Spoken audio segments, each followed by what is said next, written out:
이번 분석을 시작하기에 앞서 투자 판단의 최종 책임은 투자자 본인에게 있다는 점을 명확히 말씀드립니다. 저희는 단순 참고용 정보나 분석을 제공할 뿐 특정 종목이나 섹터에 대해 매수나 매도를 절대 추천하는 것이 아닙니다. 네, 오늘 저희가 함께 깊이 파헤쳐볼 기업은 바로 코헤런트 코퍼레이션, 코헤런트 코프입니다. 티커 심볼로는 COHR이죠. 네, COHR. 여러분께서 공유해 계신 자료를 보니까요.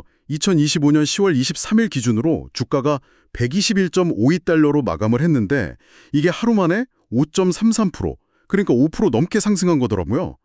상당한 움직임이죠. 네, 맞습니다. 꽤 인상적인 상승세였죠. 그렇죠. 하지만 저희는 단순한 주가 숫자 너머를 봐야 하잖아요. 이 기업의 본질, 그게 중요하니까요. 물론입니다. 이 코헤런트 COHR이라는 기업은요. 광학 및 기술기계 산업, 특히 레이저와 광학 기술 분야에서는 정말 빼놓을 수 없는 핵심 주자입니다. 핵심 주자다. 어떤 면에서 그런가요? 그러니까 우리가 요즘 주목하는 미래 성장 동력들 있잖아요. 예를 들면 반도체, 통신, 또 산업 자동화 같은 분야들이요. 네네, 다 중요하죠. 바로 이 분야들의 어떤 기술적인 기반, 그 토대를 제공하는 기업 중 하나가 바로 코헤런트라고 보시면 됩니다. 레이저나 광학 기술이 안 들어가는 것은 거의 없거든요, 사실은. 그렇군요. 생각보다 훨씬 더 근본적인 기술을 다루는 기업이네요. 그래서 오늘 저희가 이 시간을 통해서 여러분이 제공해 주신 자료들을 좀 꼼꼼히 들여다보면서 코헤런트 코퍼레이션의 현재 위치는 어디고 또 앞으로 성장 가능성은 어느 정도일지 한번 다각도로 깊이 있게 분석해 보려고 합니다. 네, 좋습니다. 뭐랄까 복잡한 시장 정보들 속에서 여러분께서 좀 명확한 통찰을 얻어가실 수 있도록 저희가 옆에서 잘 안내해 드리는 게 목표입니다. 네, 저도 최선을 다해 돕겠습니다. 좋습니다. 그럼 일단 큰 그림부터 시작해야겠죠. 이 코헤런트가 속해 있는 산업, 그러니까 레이저 및 광학기술 분야의 전반적인 상황부터 좀 짚어주시죠. 지금 분위기가 어떤가요? 그야말로 핫하다고 표현해야 할 것 같습니다. 정말 뜨겁습니다. 핫하다고요? 어떤 이유 때문이죠? 역시 가장 큰 동력은 인공지능, AI입니다. 그리고 그 AI를 뒷받침하는 데이터 센터, 이 둘의 폭발적인 성장이 이 산업 전체를 지금 견인하고 있다고 해도 과언이 아닙니다. AI와 데이터 센터 성장, 이게 그렇게 큰 영향을 미치나요? 네, 엄청납니다. 그 제시해 주신 자료에도 나와 있는데요. 글로벌 레이저 시장 규모를 한번 보면요. 2025년에 대략 한 214억 달러 정도 되거든요. 214억 달러. 네. 그런데 이게 2030년에는 300억 달러를 넘어설 것으로 예상됩니다. 301억 4천만 달러 정도요. 와, 5년 만에 거의 100억 달러 가까이 늘어나는 거네요. 그렇죠. 이걸 연평균 성장률로 계산해 보면 대략 7.06%, 그러니까 매년 7% 이상씩 꾸준히 성장한다는 전망입니다. 이게 전체 시장 규모로 봤을 때는 상당한 성장세라고 할 수 있죠. 연평균 7% 이상 성장이라 정말 대단하네요. 그런데 이 성장이 구체적으로 AI랑 어떻게 연결되는 건지 조금 더 자세히 설명해 주실 수 있을까요? 아주 직접적인 관련이 있습니다. 자, AI 모델을 학습시키고 또 운영하려면요. 정말 어마어마한 양의 데이터를 처리해야 합니다. 그것도 아주 빠른 속도로요. 네, 그렇죠. 데이터가 핵심이니까요. 그런데 기존의 구리선 같은 전기 신호 방식으로는 이 속도와 용량의 한계에 부딪히게 됩니다. 데이터 병목 현상이 생기는 거죠. 아, 데이터가 너무 많아서 길이 막히는 거군요. 맞습니다. 그래서 대안으로 떠오른 게 바로 빛을 이용한 데이터 전송, 즉 광통신 기술입니다. 훨씬 빠르고 더 많은 데이터를 보낼 수 있거든요. 광통신 기술. 네. 네. 그리고 이 광통신 시스템에서 핵심적인 역할을 하는 부품 중 하나가 바로 광섬유 트랜시버라는 겁니다. 이게 전기 신호를 광신호로 또 광신호를 전기신호로 바꿔주는 역할을 하는데요. 데이터 센터 내에 있는 수많은 서버와 네트워크 장비들이 서로 데이터를 주고받으려면 이 트랜시버가 필수적입니다. 아, 그 트랜시버가 다리 역할을 하는 거군요. 그렇죠. 그런데 AI 때문에 처리해야 할 데이터 양이 폭발적으로 늘어나니까 더 빠르고 더 많은 데이터를 전송할 수 있는 고성능 트랜시버가 엄청나게 필요해진 겁니다. 그 수요가 그야말로 폭증하고 있다고 보시면 돼요. 수요 폭증. 네. 그리고 코헤런트, 바로 이 COHRENT가 이 고성능 광섬유 트랜시버 시장의 주요 공급자 중 하나라는 겁니다. 이게 현재 코헤런트 성장의 가장 중요한 동력 중 하나라고 할 수 있습니다. 핵심 성장 동력이죠. 아, 이제 확실히 이해가 되네요. AI가 돌아가려면 데이터가 엄청나게 필요한데 그 데이터를 빠르게 옮기려면 광통신이 필요하고 그 광통신의 핵심 부품인 트랜시버를 코이런트가 만들고 그래서 코이런트의 수요가 급증하는 그런 구조군요. 네, 정확하게 이해하셨습니다. 그 연결고리가 아주 중요합니다. 그런데 AI의 영향이 여기서 끝나는 게 아니라고 하셨죠? 네, 그렇습니다. AI의 영향력은 더 넓습니다. AI를 구동하는 핵심 부품이 뭘까요? 바로 AI 반도체, 특히 GPU 같은 것들이죠. 그렇죠. 엔비디아 같은 기업들이 만드는 맞습니다. 이 AI 반도체를 생산하는 과정, 즉 반도체 제조 공정에도 코엘렌트의 기술이 들어갑니다. AI 칩은 점점 더 성능이 높아지고 구조는 복잡해지고 있잖아요. 네, 계속 발전하고 있죠. 이걸 만들기 위해서는 아주 정밀하고 특수한 반도체 장비들이 필요합니다. 그리고 이런 첨단 공정 장비에 대한 투자가 지금 엄청나게 늘어나고 있죠. 자료를 보면 이런 투자는 적어도 2026년까지는 계속될 거라고 전망하고 있습니다. 반도체 장비 투자도 늘어난다? 네. 그런데 코에렌트는 바로 이 반도체 제조 공정에 사용되는 특수 레이저, 예를 들어 웨이퍼를 자르거나 미세 패턴을 새기는 레이저라든지 아니면 특수 소재 같은 것들을 공급하고 있습니다. 그러니까 반도체 장비 시장이 커지는 것 역시 코에렌트에게는 또 다른 기회가 되는 거죠. 아, 통신 쪽뿐만 아니라 반도체 생산 쪽에서도 수혜를 보는군요. 그렇습니다. 특히 최근에는 두 가지 분야 투자가 활발한데요. 하나는 전력 효율을 높이는 전력 반도체, 다른 하나는 여러 개의 칩을 마치 하나처럼 아주 가깝게 연결해서 성능을 높이는 첨단 패키징 기술입니다. 전력 반도체와 첨단 패키징. 네. 이 두 분야 모두 AI 시스템의 성능과 효율을 높이는 데 아주 중요하거든요. 그런데 코에렌트는 이 분야들에 필요한 특수 소재, 예를 들면 실리콘 카바이드, SSI IC 같은 소재나 아니면 아주 정밀한 레이저 가공 기술에 강점을 가지고 있습니다. 그래서 이쪽 분야의 투자가 늘어나는 것이 코에렌트의 관련 사업 부문에 직접적인 수혜로 이어지고 있는 상황입니다. 그렇군요. 정말 AI라는 거대한 물결이 통신 시장과 반도체 장비 시장 양쪽에 다 영향을 미치고 있고 코에렌트는 그 파도를 양쪽에서 다 타고 있는 형국이네요. 네, 그렇게 볼 수 있습니다. 아주 유리한 위치에 있는 거죠. 자, 그럼 이렇게 역동적으로 성장하는 시장 환경 속에서 코에렌트가 가진 독특한 강점은 뭘까요? 아까 잠깐 언급되었던 수직 통합과 다양한 포트폴리오, 이 부분을 좀 더 설명해 주시면 좋겠습니다. 네, 그 두 가지가 코에렌트의 경쟁력을 이해하는 데 아주 중요한 키워드입니다. 먼저 수직 통합, vertical integration부터 말씀드리면요. 네, 수직 통합. 이건 쉽게 말해서 제품 생산에 필요한 여러 단계를 회사가 직접 다 처리한다는 의미입니다. 예를 들어 광통신 부품을 만든다고 하면 그 안에 들어가는 아주 기초적인 원재료, 특수한 결정을 성장시키는 것부터 시작해서요. 결정을 직접 키운다고요? 네, 그런 특수 광학 결정을 직접 만들고요. 그걸 가공해서 레이저 다이오드 같은 핵심 부품을 만들고 또 그 부품들을 조립해서 최종 모듈 제품으로 완성하는 것까지 이 상당 부분을 코에런트가 내부에서 직접 수행한다는 겁니다. 와, 정말 처음부터 끝까지 다 하네요. 그렇게 하면 뭐가 좋은 건가요? 장점이 많습니다. 우선 외부 공급망에 문제가 생기더라도 상대적으로 영향을 덜 받습니다. 안정적인 생산이 가능해지는 거죠. 또 전 공정을 직접 관리하니까 품질 관리도 더 용이하고요. 그리고 무엇보다 중요한 것은 기술 개발과 생산이 긴밀하게 연결되어서 새로운 기술을 더 빨리 제품에 적용하고 혁신 속도를 높일 수 있다는 점입니다. 아, 외부 변수에 덜 휘둘리면서 안정적으로 물건 만들고 기술 개발도 빨리 할 수 있다. 그런 장점이군요. 맞습니다. 그게 수직 통합의 힘이죠. 그럼 다양한 포트폴리오는 어떤 의미인가요? 이건 말 그대로 코어렌트가 만드는 제품군이 아주 넓고 다양하다는 뜻입니다. 아까 말씀드린 통신용 광부품 외에도요.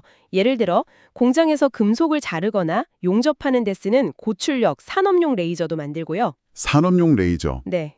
또 피부과 같은 데서 쓰는 의료용 레이저, 그리고 스마트폰이나 TV 화면 만드는 데 필요한 디스플레이 제조용 광학 시스템, 아까 언급한 반도체 공정용 특수 소재들까지 정말 다양한 분야의 제품들을 다루고 있습니다. 와, 정말 다루는 분야가 넓네요.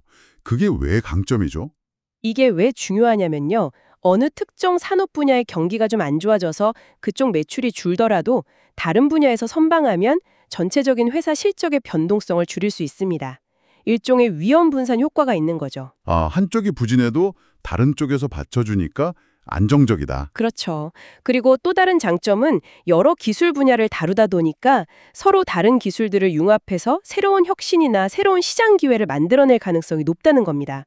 예를 들어 반도체 공정 기술 노하우와 통신용 광학 기술을 접목해서 차세대 고성능 광통신 부품을 개발한다든지 하는 식으로요. 기술 융합을 통한 시너지 효과군요. 맞습니다. 바로 이런 강력한 수직 통합 능력과 아주 넓은 제품 포트폴리오 덕분에 코어런트가 급변하는 시장 환경에 굉장히 유연하게 대응할 수 있고 또 여러 성장 기회를 동시에 포착할 수 있는 그런 독보적인 위치를 차지하고 있다고 평가받는 겁니다. 네, 확실히 말씀을 들어보니 기업의 기초 체력, 펀더멘탈이 상당히 탄탄하다는 느낌이 드네요. 네, 그렇게 볼 수 있겠습니다. 자, 그럼 이제 코히런트라는 기업 자체의 재무적인 측면, 숫자들을 좀 더 자세히 들여다볼 시간입니다. 최근 실적이 아주 좋았다고 앞서 잠깐 언급하셨는데요. 구체적으로 어느 정도였나요? 네, 맞습니다. 실적이 상당히 견조했는데요. 가장 최근 자료인 2025 회계연도 4분기 실적을 보면요. 매출이 15억 3천만 달러를 기록했습니다. 15억 3천만 달러, 분기 매출이네요. 네, 분기 매출입니다. 그런데 이게 전년 같은 기간과 비교했을 때 무려 16.4%나 증가한 수치입니다. 와, 16.4% 성장? 이 정도 규모의 기업이 두 자릿수 성장을 하는 건 쉽지 않은데요. 그쵸. 상당히 인상적인 성장률입니다. 그리고 이걸 연간으로 합산해보면 2025 회계연도 전체 총 매출은 58억 1천만 달러를 기록했습니다. 이것도 상당한 규모죠. 연매출 58억 달러, 정말 큰 기업이네요. 이런 인상적인 성장의 구체적인 동력은 역시 아까 말씀해 주신 그 AI와 데이터 센터 쪽 수요 덕분인가요? 네, 정확합니다. 그 부분이 가장 크게 기여했습니다. 세부 사업 부문별로 좀 더 자세히 들여다보면요. 네트워킹 및 통신 솔루션 부문, 그러니까 주로 데이터 센터에 들어가는 광트랜시버 등을 포함하는 이 부문의 매출이 전년 동기 대비 무려 39%나 급증했습니다. 39%요? 와, 정말 폭발적이네요. 네, 거의 40% 가까이 성장한 거죠. 이게 전체 성장을 아주 강력하게 이끌었다고 볼 수 있습니다. AI 데이터 센터 구축에 필요한 고성능 광통신 부품 수요가 얼마나 뜨거웠는지를 단적으로 보여주는 수치라고 할 수 있겠습니다. 이 부분이 현재 코히어런트의 가장 확실한 성장 엔진 역할을 똑똑히 하고 있는 셈입니다. 39% 성장이라니 정말 놀라운 숫자입니다. 그렇다면 앞으로의 수익성 전망은 어떻게 보고 있나요? 단순히 매출만 늘리는 게 아니라 이익도 잘 내야 할 텐데요. 회사에서 제시하는 목표 같은 게 있습니까? 네, 회사 측에서는 향후 수익성 개선에 대해서도 상당히 야심찬 목표를 제시하고 있습니다. 그 자료들을 종합해보면요. 코헤런트는 2027년까지 연 매출 규모를 현재의 거의 2배 수준이죠. 최대 11억 달러까지 늘리겠다는 목표를 가지고 있습니다. 110억 달러요? 지금 58억 달러인데 2년 만에 거의 2배로 늘리겠다. 네, 상당히 공격적인 목표죠. 그런데 여기서 더 주목할 점은 단순히 외형 성장만 추구하는 게 아니라 수익성도 함께 크게 개선하겠다는 계획이라는 겁니다. 구체적인 목표치로 제시된 것이 총 이익률 40%, 그리고 순이익률 20% 달성입니다. 총 이익률 40%, 순이익률 20%. 현재 이익률 수준과 비교하면 어느 정도인가요? 지금보다는 훨씬 높은 수준입니다.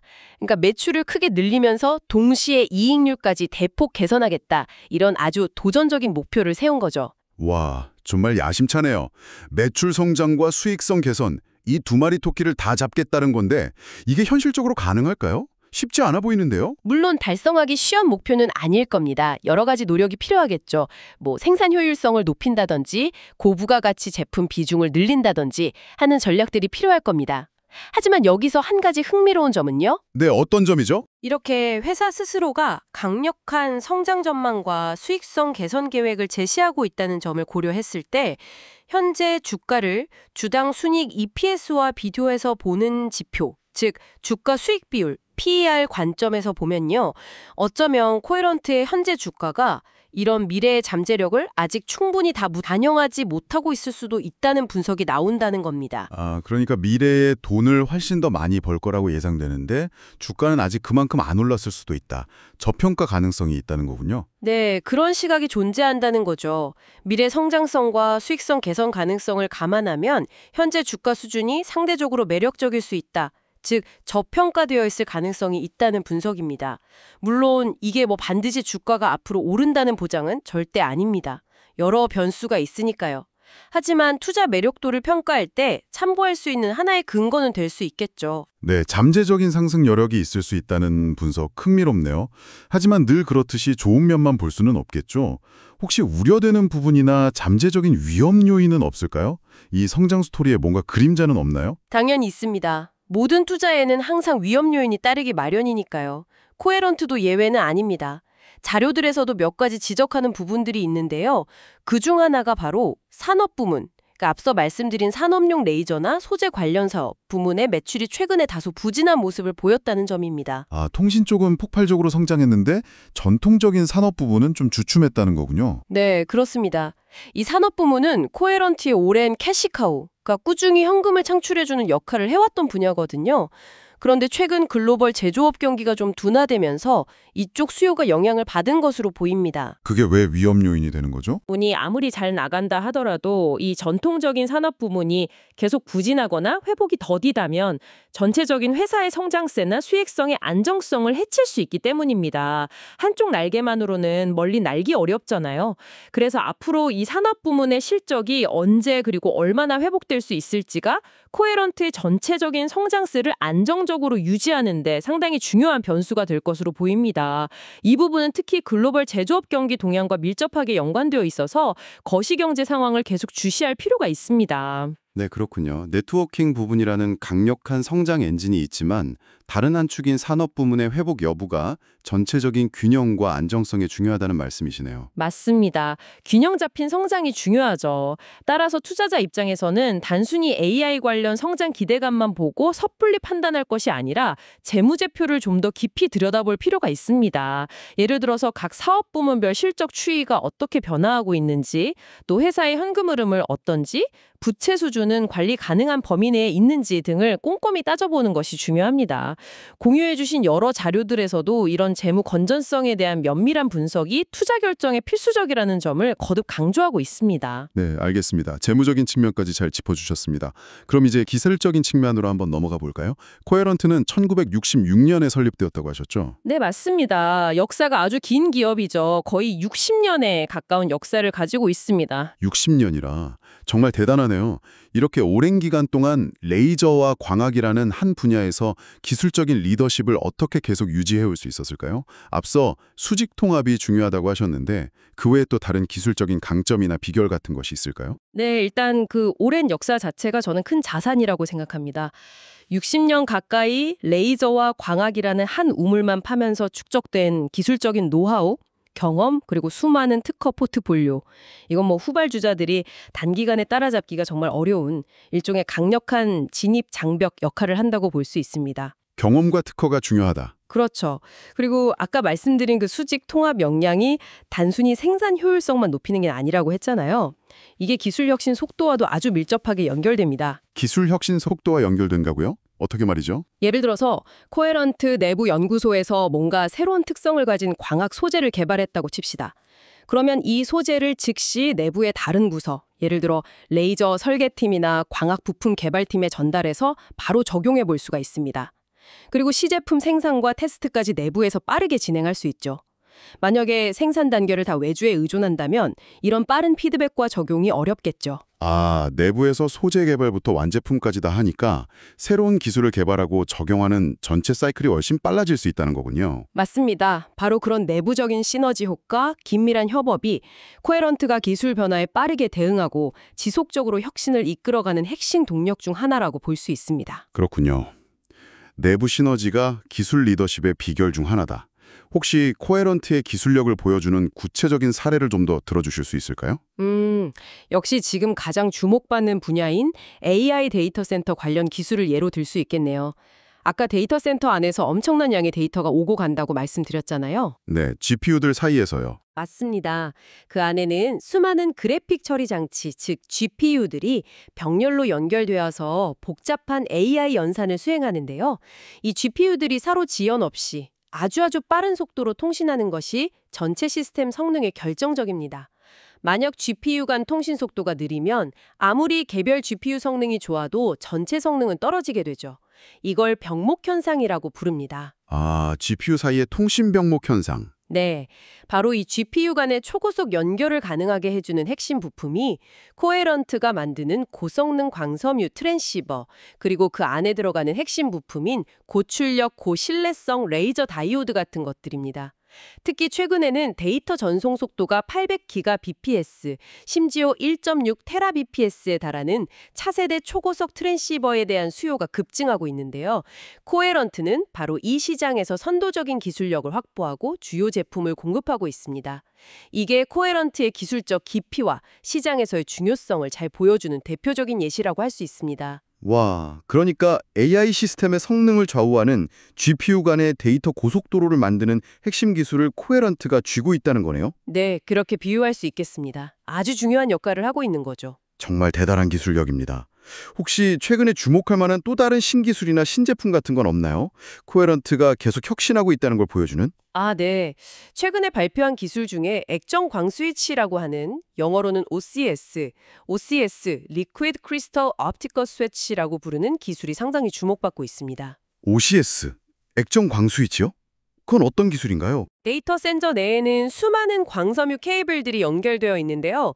이 광신호의 경로를 필요에 따라서 아주 빠르고 유연하게 바꿔줘야 할 때가 있습니다. 예를 들어 특정 서버에 트래픽이 몰리면 다른 경로로 분산시켜 준다든지 하는 거죠. 이 역할을 하는 것이 광 스위치인데 기존의 기계식 스위치는 속도가 느리고 전력 소모가 크다는 단점이 있었습니다. 네. 그런데 이 OCS 기술은 액정, 즉 리퀴드 크리스탈을 이용해서 광신호의 경로를 전자적으로 제어하는 방식입니다. 기계적인 움직임이 없기 때문에 전환 속도가 훨씬 빠르고 전력 소모는 획기적으로 줄일 수 있습니다. 그러면서도 더 많은 광 채널을 더 유연하게 관리할 수 있고요. 그래서 데이터 센터의 운영 효율성을 크게 높이고 비용을 절감할 수 있는 차세대 기술로 평가받고 있습니다. 코헤런트가 이 분야에서도 혁신적인 제품을 내놓으면서 시장 지배력을 강화하려고 하는 거죠. OCS, 액정 광스위치. 전력 소모는 줄이고 효율은 높인다. 이것도 데이터 센터에는 아주 중요한 기술이겠네요. 기억해둬야겠습니다. 네, 앞으로 중요도가 더 커질 기술입니다. 자, 이렇게 자체적인 기술 혁신도 중요하지만 요즘은 또 다른 기업들과의 협력, 이런 전략적인 움직임도 굉장히 중요하잖아요. 코헤런트는 이쪽으로는 어떤 움직임을 보이고 있나요? 맞습니다. 기술 협력과 생태계 구축이 아주 중요해졌죠. 그런 면에서 코헤런트에게 가장 중요한 파트너 중 하나는 역시 AI 칩 분야의 절대 강자 엔비디아라고 할 수 있습니다. 아, 엔비디아와의 협력? 어떤 내용인가요? 네. 코헤런트는 엔비디아와 손잡고 차세대 데이터 센터 네트워킹 기술로 주목받고 있는 공동 패키징 광학, 영어로는 CPO, 코패키지드 옵틱스라고 하는 기술 생태계를 구축하는 데 아주 핵심적인 역할을 하고 있습니다. CPU, 공동 패키징 광학이요. 이건 또 뭔가요? 이름이 좀 어려운데요. 네, 용어가 좀 생소하죠. 쉽게 설명하면 기존에는 반도체 칩, GPU나 CPU와 광통신 부품, 트랜시버가 서로 다른 기판 위에 따로따로 떨어져 있었거든요. 그런데 CPU는 이 반도체 칩과 광학 부품들을 아주 가깝게 거의 하나의 패키지 안에 함께 집어넣는 기술입니다. 칩이랑 광부품을 한데 묶는다. 그렇게 하면 뭐가 좋은 거죠? 전기 신호가 이동하는 거리를 극단적으로 줄일 수 있습니다. 전기 신호는 거리가 멀어질수록 느려지고 손실이 커지거든요. 이걸 바로 옆에 광 부품을 붙여서 즉시 광 신호로 바꿔주면 데이터 전송 속도를 획기적으로 높일 수 있고 동시에 전력 소모는 크게 줄일 수 있습니다. AI 시스템처럼 초고속, 저전력 데이터 처리가 필수적인 환경에서는 정말 중요한 기술이죠. 와, 속도는 높이고 전력은 줄인다. 이것도 정말 핵심 기술이네요. 그렇죠. 앞으로 AI 시스템의 성능을 한 단계 더 끌어올릴 핵심 기술 중 하나로 꼽히고 있습니다. 그런데 이 CPU 기술을 구현하려면 반도체 기술과 광학 기술 양쪽에 대한 깊은 이해와 고도의 통합 기술이 필요합니다. 바로 이 지점에서 코헤런트가 가진 광학 기술력과 엔비디아의 반도체 기술력이 시너지를 내고 있는 거죠. 코헤런트가 이 중요한 CPU 생태계에서 엔비디아의 핵심 파트너로 자리매김하고 있다는 점은 이 회사의 향후 성장 잠재력을 보여주는 아주 중요한 포인트라고 할 수 있습니다. 엔비디아와의 CPU 협력, 이건 정말 주목해야 할 부분이네요. 알겠습니다. 그런데 이렇게 기술력이 뛰어나고 시장 전망도 밝은 분야에는 당연히 경쟁도 치열하지 않겠습니까? 코오렌트의 경쟁사들은 누가 있고 경쟁 환경은 어떤가요? 물론입니다. 경쟁이 아주 치열하죠. 코오렌트의 주요 경쟁사로는 우선 루멘텀 홀딩스, 티커로는 LITE가 있고요. 또 IPG 포토닉스, 티커는 IPGP 같은 기업들이 있습니다. 이들 역시 각자의 주력 분야에서 상당한 기술력을 보유한 강자들이죠. 루멘텀과 IPG 포토닉스, 어떤 회사들인가요? 루멘텀, LIPE 같은 경우는 코오렌트처럼 통신용 광부품 사업을 하고 있고요. 특히 스마트폰 같은 데 들어가는 3D 센싱용 레이저 분야에서도 강점을 보입니다. 애플 아이폰의 페이스 아이디에 들어가는 레이저를 공급하는 것으로도 유명하죠. 아, 루멘텀, 그렇군요. IPG 포토닉스는요? IPG 포토닉스는 특히 산업용 레이저 분야, 그중에서도 고출력 파이버 레이저 분야에서 세계적인 선두 기업입니다. 주로 공장에서 금속 절단이나 용접 같은 데 많이 쓰이는 레이저죠. 각자 강점을 가진 강력한 경쟁사들이네요. 그렇다면 코오렌트가 이들 경쟁사들과 비교했을 때 가지는 차별점 혹은 경쟁 우위는 무엇이라고 볼 수 있을까요? 여러 가지가 있겠지만 가장 큰 차별점은 역시 앞서 계속 강조했던 포트폴리오의 폭과 깊이, 그리고 수직 통합된 생산 능력이라고 할 수 있습니다. 포트폴리오와 수직 통합. 다시 그 얘기네요. 네, 코헤런트는 루멘텀이나 IPG 포토닉스보다 훨씬 더 넓은 범위의 시장, 그러니까 통신, 산업, 의료, 디스플레이, 반도체 소재 등등 정말 다양한 분야에 걸쳐서 제품을 공급하고 있잖아요. 이게 첫 번째 차별점이고요. 네, 적용 분야가 넓다. 그리고 두 번째는 생산 능력인데 핵심 소재 개발부터 부품 제조, 최종 제품 조립까지 아우르는 수직 통합 역량을 갖추고 있다는 점입니다. 이건 단순히 제품 라인업이 넓은 것과는 또 다른 차원의 경쟁력이죠. 이런 구조는 특정 기술이나 시장 환경 변화에 대한 대응력을 높여주고 또 규모의 경제를 통한 원가 경쟁력 확보에도 유리하게 작용할 수 있습니다. 제품 종류도 많고 만드는 과정도 직접 다 해서 더 유연하고 효율적이다. 이런 거군요. 맞습니다. 그리고 또 하나 빼놓을 수 없는 것이 코헤런트는 2022년에 II 큐바, 투식스라는 또 다른 광학 기술 기업과 합병을 했거든요. 이 합병을 통해서 회사 규모가 훨씬 커졌고 기술 포트폴리오도 더 다양해졌으며 연구개발, R&D 역량도 한층 강화되었습니다. 이런 규모의 경제와 강화된 R&D 역량 역시 경쟁사들과 차별화되는 중요한 우위 요소라고 할 수 있습니다. 아, 합병을 통해서 덩치도 키우고 힘도 더 세졌다. 여러모로 경쟁력을 갖추고 있네요. 네, 종합적으로 볼 때 상당한 경쟁력을 보유하고 있다고 평가할 수 있습니다. 좋습니다. 기술적인 측면과 경쟁 환경까지 잘 살펴봤습니다. 자, 그럼 이제 슬슬 투자자 관점에서 코헤런트를 어떻게 바라봐야 할지 그쪽으로 이야기를 나눠가 볼 시간입니다. 월스트리트의 전문가들, 분석가들은 코헤런트에 대해서 어떤 시각을 가지고 있나요? 네, 전반적으로 보면 월가 분석가들의 평가는 꽤 긍정적인 편입니다. 여러분께서 공유해주신 다양한 자료들을 종합적으로 살펴보면요. 상당수의 분석가들이 코히어런트 주식에 대해서 매수, 바이, 의견이나 비중 확대, 오버웨이트, 즉 시장 평균보다 더 많이 담으라는 의견을 제시하고 있습니다. 매수나 비중 확대 의견이 많군요. 목표 주가는 어떻습니까? 목표 주가 역시 전반적으로 상향 조정되는 추세를 보이고 있습니다. 특히 AI 관련 수요 증가와 그에 따른 실적 개선 가능성을 높게 평가하면서 목표 주가를 올리는 분석가들이 많고요. 일부 분석가들은 아주 낙관적인 전망을 내놓으면서 목표 주가를 현재 주가보다 훨씬 높은 수준인 예를 들어 $150까지 제시하는 경우도 있었습니다. $150 목표 주가까지 나왔다. 분석가들은 상당히 낙관적으로 보고 있는 분위기네요. 네, 대체로 그런 분위기라고 할 수 있습니다. AI라는 강력한 성장 스토리가 주가에 긍정적인 영향을 미칠 것이라는 기대감이 큰 거죠. 하지만 분석가들의 긍정적인 전망만 믿고 덜컥 투자하기는 항상 좀 불안하죠. 어떤 점들을 좀 더 신중하게 고려해야 할까요? 투자 결정을 내리기 전에 말이죠. 아, 그럼요. 아주 중요한 지적입니다. 분석가들의 의견은 어디까지나 참고 자료일 뿐이지 투자의 절대적인 기준이 될 수는 없습니다. 반드시 고려해야 할 점들이 있죠. 우선 이런 긍정적인 전망 이면에는 단기적인 주가 조정 가능성에 대한 경고 목소리도 함께 존재한다는 점을 알아야 합니다. 단기 조정 가능성이요? 네, 예를 들어서 주가가 단기간에 너무 가파르게 오르면 기술적 분석 관점에서 과열 신호가 나타날 수도 있고요. 또 아까 우려 요인으로 지적했던 산업 부문의 실적 회복이 시장의 기대에 못 미치거나 예상보다 더딜 경우에는 실망 매물이 나오면서 주가가 하락할 수도 있습니다. 실적 회복이 관건이군요. 그렇죠. 그리고 기업 내부적인 요인 외에도 외부적인 변수들, 예를 들어 갑작스러운 거시경제 환경 변화나 예상치 못한 금리 변동, 혹은 미중 기술 갈등 심화와 같은 지정학적 위험 요소들도 언제든지 주가에 영향을 미칠 수 있는 잠재적인 위험 요인들입니다. 이런 부분들도 항상 염두에 두어야 합니다. 그렇군요. 고려해야 할 위험 요인들이 많네요. 그렇다면 투자자 입장에서는 어떤 접근 방식으로 코헤런트를 바라보고 투자 결정을 내리는 것이 현명할까요? 제가 감히 정답을 말씀드릴 수는 없겠지만 몇 가지 원칙적인 접근 방식을 제안해 볼 수는 있을 것 같습니다.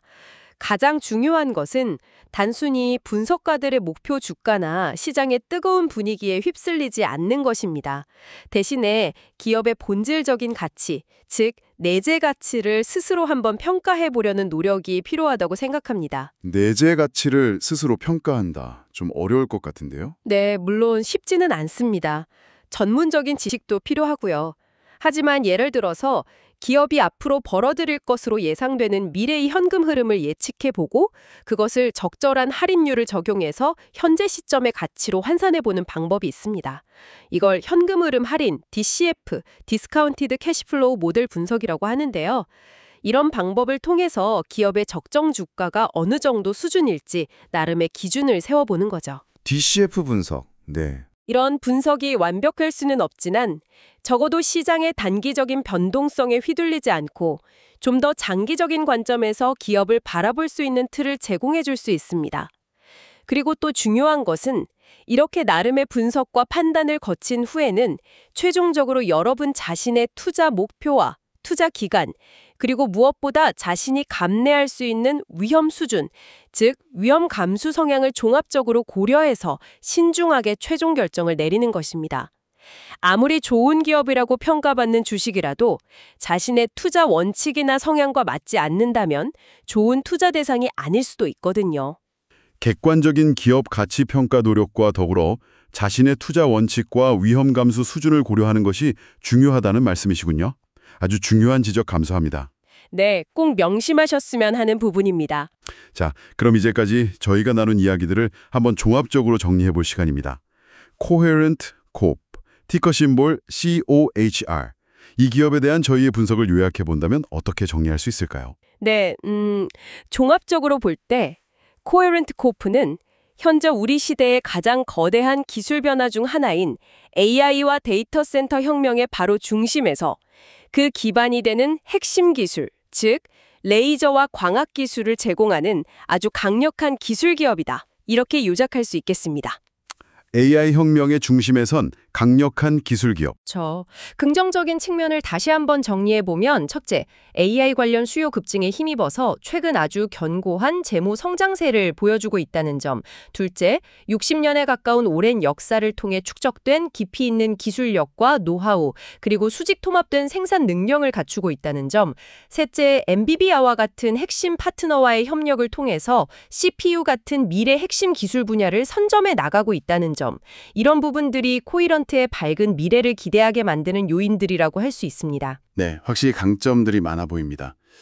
하지만 동전의 양면처럼 간과해서는 안 될 위험 요인들도 분명히 존재한다고 하셨죠? 네, 그렇습니다. 반드시 균형 잡힌 시각이 필요합니다.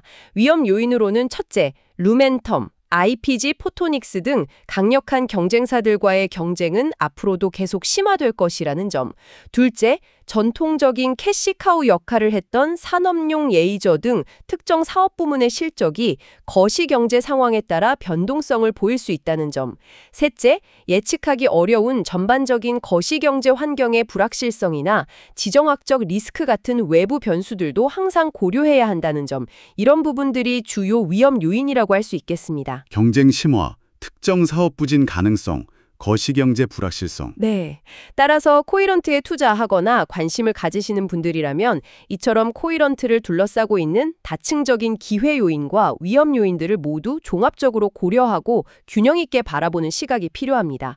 그리고 단기적인 주가의 오르내림에 이희일비하기보다는 좀 더 긴 호흡으로 장기적인 관점에서 이 기업의 본질적인 경쟁력이 어떻게 변화하고 발전해 나가는지를 꾸준히 추적하고 관찰하는 자세가 중요하다고 생각됩니다.